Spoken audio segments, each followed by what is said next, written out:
پانچ لائن کے معزز دوستو، السلام علیکم۔ ہزارہ کارکنوں کا قتل کس نے کیا؟ تہلکہ خیز حقائق سامنے آ گئے۔ پاکستانی انٹیلیجنس کی شاندار کامیابی، بھارت عالمی دنیا میں رسوا۔ چین اور بھارت کی سرحدی کشیدگی میں امریکہ کود پڑا۔ چین نے امریکہ کو کھری کھری سنا دی۔ پاکستان اور چین آنے والے دنوں میں کیا کچھ کرنے جا رہے ہیں، اور پاکستانی وزارت خارجہ نے بھارت کے خلاف کون سا خفیہ قدم اٹھایا، آج ہم اسی پر تفصیلی بات چیت کریں گے۔ تاہم نئے شامل ہونے والے دوستوں سے التماس ہے کہ پانچ لائن کو سبسکرائب کر کے بیل نوٹیفیکیشن بھی آن کر لیں تاکہ آپ تک خطے کی اہم اور تازہ صورتحال بر وقت پہنچ سکے۔ تو آئیے چلتے ہیں موضوع کے اصل حصے کی جانب۔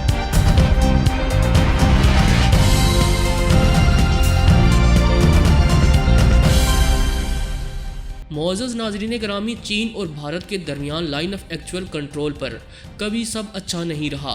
گزشتہ دہائی کے اوائل میں بھارتی میڈیا نے ہی یہ خبریں شائع کرنا شروع کر دی تھیں کہ پیپلز لبریشن آرمی لداخ کے علاقے میں خاموشی اور سست روی کے ساتھ پیش قدمی کر رہی ہے۔ اس کے بعد ہی بھارت نے ان علاقوں میں فوجی انفراسٹرکچر کی تعمیر میں تیزی پیدا کر دی اور چین نے اپنی حکمت عملی کو نئے انداز سے ترتیب دینا شروع کیا۔ دونوں ملکوں کے درمیان اس تنازع کو حل کرنے کا معاہدہ بھی ہوا، مگر حالات میں سدھار نہ آ سکا کیونکہ بھارت کی بے چینی کی وجہ سی پیک منصوبہ تھا اور چین اپنے مستقبل کے لیے شہرت کی حیثیت رکھنے والے اس منصوبے کو ہر قیمت پر بھارت کی شر انگیزیوں سے محفوظ رکھنا چاہتا تھا، جبکہ دوسری جانب امریکہ کی بھارت سے دوستی اور چین سے دشمنی نے اس معاملے پر بھی اثر انداز ہونے کی کوشش کی، اور امریکہ کی جانب سے متعدد بار بھارت کو کہا گیا کہ وہ چین اور پاکستان پر چڑھائی کر دے، امریکہ اس کا ہر محاذ پر ساتھ دے گا۔ اس حوالے سے چائنا نے گزشتہ روز امریکہ کو سخت انتباہی پیغام بھیجا ہے۔ دوستو، چین نے کہا ہے کہ امریکہ بیجنگ اور نئی دہلی کے درمیان سرحدی اختلافات میں بے جا دخل اندازی سے دور رہے۔ واشنگٹن کو چاہیے کہ دوسرے ممالک کے ساتھ تعلقات بہتر کرنے کے لیے کسی ایک خاص ملک کو نشانہ بنانے سے گریز کرے۔ خبر رساں اداروں کے مطابق چین نے امریکہ کے اس بیان کو سخت تنقید کا نشانہ بنایا، جس میں کہا گیا کہ LAC پر بھارت کے خلاف چینی جارحیت پر قابو پانے کے لیے نئی دہلی اور واشنگٹن نے قریبی تعاون کیا۔ اس سے قبل نئی دہلی میں سبکدوش ہونے والے امریکی سفیر کین جسٹر نے الوداعی خطاب کرتے ہوئے لداخ میں بھارت اور چین کے درمیان لائن آف ایکچوئل کنٹرول پر جاری کشیدگی کا حوالہ دیتے ہوئے کہا تھا کہ بھارتی عوام کی سیکیورٹی کے لیے کوئی ملک اتنا نہیں کر سکتا جتنا امریکہ نے بھارت کے لیے کیا۔ اس دوران بھارت اور امریکہ کے درمیان روابط اور تعاون بہت مثبت تھے، جبکہ نئی دہلی میں چین کے سفیر سن ویڈونگ نے امریکی سفیر کے اس بیان پر سخت اعتراض کرتے ہوئے کہا کہ ہم چین بھارت سرحدی مسئلے پر کسی بھی تیسرے فریق کی مداخلت برداشت نہیں کریں گے اور امید کرتے ہیں کہ دوسروں کے ساتھ تعلقات بہتر کرنے کے لیے امریکہ کسی ایک خاص ملک کو نشانہ نہیں بنائے گا۔ اس کے علاوہ چینی اخبار گلوبل ٹائمز کا کہنا ہے کہ امریکہ چین کو مضبوط نہیں دیکھنا چاہتا، مگر وہ مودی کی قیادت میں بھارت کو ہندوازم کی جانب تیزی سے لڑکتا بھی نہیں دیکھ سکتا۔ اس کے ساتھ ساتھ پاکستان اور افغانستان کے حوالے سے امریکہ کی ضرورتیں بھی ابھی اسے بھارت کی کھلی حمایت کی راہ میں رکاوٹ ہیں۔ اس لیے یہ امکان موجود ہے کہ ماضی کے 8 ادوار کی طرح چین بھارت مذاکرات کے درمیان بات چیت کے مزید دور بھی بے ثمر رہیں گے، اور مودی حکومت اس سال لائن آف ایکچوئل کنٹرول سے اپنے عوام کی نظریں ہٹانے کے لیے کرونا ویکسین کا مسئلہ گرم کر سکتی ہے۔ ناظرین گرامی، دوسری جانب پاکستان بھی ان تمام تر معاملات پر نظر رکھے ہوئے ہے اور پاکستان مسلسل بھارت کی ریشہ دوانیوں کو بے نقاب کرنے کے لیے بھرپور اقدامات کر رہا ہے۔ اس حوالے سے ترجمان دفتر خارجہ نے انتباہ جاری کیا کہ بھارت اپنے داخلی انتشار سے عالمی برادری کی توجہ ہٹانے کے لیے خطے میں بدامنی پھیلا رہا ہے۔ یقینی طور پر بھارت کی پہلی ترجیح پاکستان کو نشانہ بنانا ہے۔ پاکستان نے افغان قیادت سے مطالبہ کیا کہ افغانستان اپنی سرزمین پر موجود بھارتی اور دیگر دہشت گردوں کی پناہ گاہیں ختم کرے۔ اس مطالبے کی ایک وجہ یہ ہے کہ 2 روز قبل سرگودا میں انسداد دہشت گردی ڈپارٹمنٹ نے کارروائی کرتے ہوئے 7 بھارتی دہشت گرد گرفتار کر لیے۔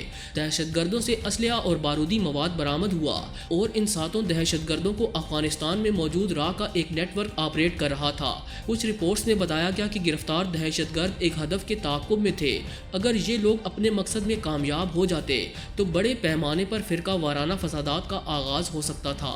دفتر خارجہ کے خدشات اور سرگودا سے دہشت گردوں کی گرفتاری ایک ایسے وقت میں ہوئی جب کوئٹہ کی یک بستہ سردی میں ہزارہ مزدوروں کی لاشیں رکھے ان کے پسماندگان دھرنا دیے بیٹھے ہیں۔ دہشت گردی کا یہ واقعہ کئی حوالوں سے صرف انسانی ہمدردی کے پہلو سے دیکھا جا رہا ہے۔ اس طرح کے واقعات اور بے گناہ افراد کا قتل یقیناً قابل مذمت ہے۔